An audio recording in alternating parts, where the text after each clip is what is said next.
शादी का असली गहना। समाज को आईना दिखाने वाली यह एक कहानी है। बेटी माँ से बोलती है, माँ तू क्यों चिंता करती हो, समय आने पर सब कुछ हो जाएगा। और हाँ, इतना कंजूस मत बनो। इतने गहने क्यों ले रही हो, मुझे नहीं पसंद है। मैं उन गहने को अपने पूरे शरीर पर लाद कर और चोर के डर से घूमना, मुझे यह सब नहीं पसंद है। तुम्हारा जमाना गया, अब अपनी आंखें खोलो और अपने सामने दुनिया को देखो। ये कितनी खूबसूरत है। माँ मस्त रहो और अपना जीवन एंजॉय करो।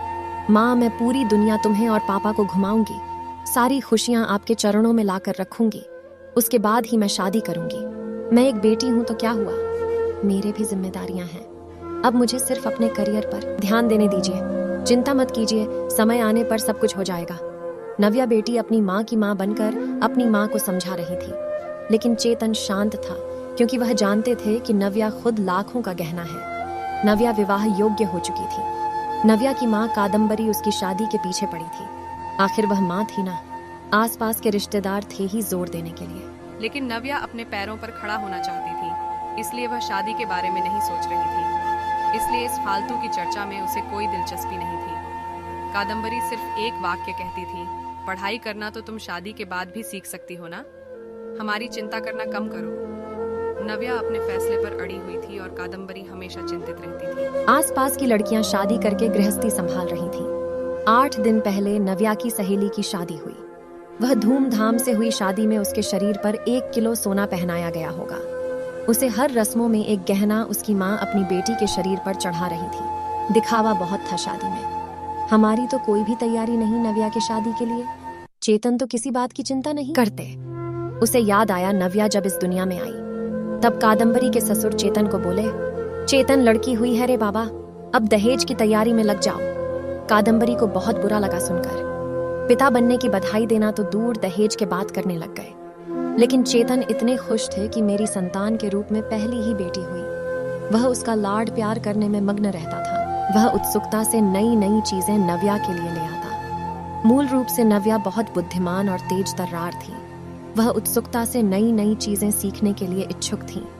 नव्या धीरे धीरे अच्छे संस्कारों में बढ़ती जा रही थी। शिक्षा के क्षेत्र में वह हमेशा अव्वल रही। नव्या ने मेरिट को कभी नहीं छोड़ा। शो केस विभिन्न योग्यता प्रमाण पत्र और ट्रॉफियों से भरा हुआ था। चेतन बोलता था, बस नव्या का सपना साकार करना है, इसलिए फिर उसकी शादी के लिए बचत वगैरह वह करता नहीं था। चेतन कादम्बरी को कहता था कि उसकी शानदार सफलता ही उसका सबसे कीमती गहना है।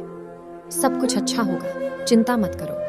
पर कादम्बरी की एक ही रट लगाती, थोड़े पैसे बचाने चाहिए, लड़की की शादी करनी है तो फिर 4 गहने तो देने पड़ेंगे नव्या को। गले में से डिप्लोमा सर्टिफिकेट और ट्रॉफी ही लेकर खड़ी रहेगी मंडप। ये कादम्बरी शांत शांत, अपना ब्लड प्रेशर मत बढ़ाओ, मैं हूं ना, फिर शांत हो जाओ। चेतन कादम्बरी को समझा रहा था। चेतन की शांत धुन सुनकर कादम्बरी की अंदर की माँ जाग जाती थी। गुस्से में वह चेतन को बुरा भला बोल देती थी। चेतन तब भी शांति से सब कुछ सुनता था।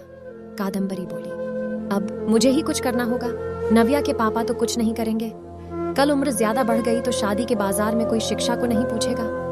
रहा सवाल रहा गहनों का, एक भी छोटा बड़ा गहना बनाकर नहीं रखा। सोना सस्ता हो जाने पर बहुत बार बोलती थी, बनाकर रखो, लेकिन इसके पिता ने तो मेरी एक ना सुनी। सेविंग भी नहीं है, हमेशा उसके शिक्षा पर खर्चा करते थे। क्या बोलते थे, हमेशा शिक्षा एक अनमोल गहना है और इसकी कीमत बाजार में बढ़ती रहेगी, कभी सस्ता नहीं होगा। और रहा सवाल सोने के गहनों का, तो वह जब शादी होगी तब देखेंगे।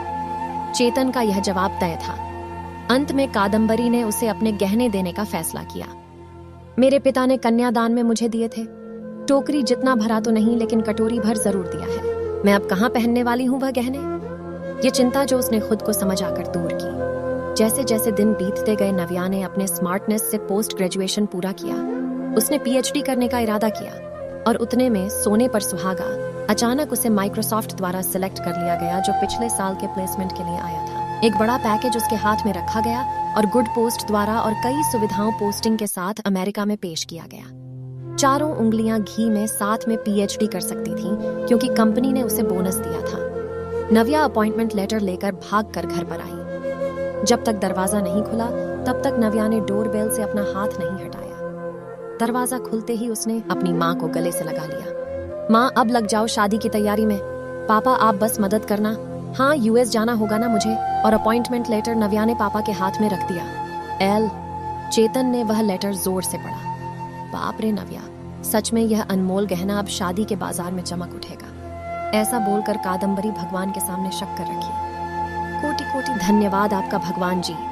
ऐसा बोलकर भगवान को हाथ जोड़कर नमस्कार किया। अब यह बड़ा गहना और अन्य छोटे बड़े सर्टिफिकेट के आभूषण नव्या के व्यक्तित्व पर अवश्य ही अच्छे लगेंगे। कादम्बरी, फिर बताओ, सोना लेने कब जाना है? चेतन ने उसे टोंट मारा।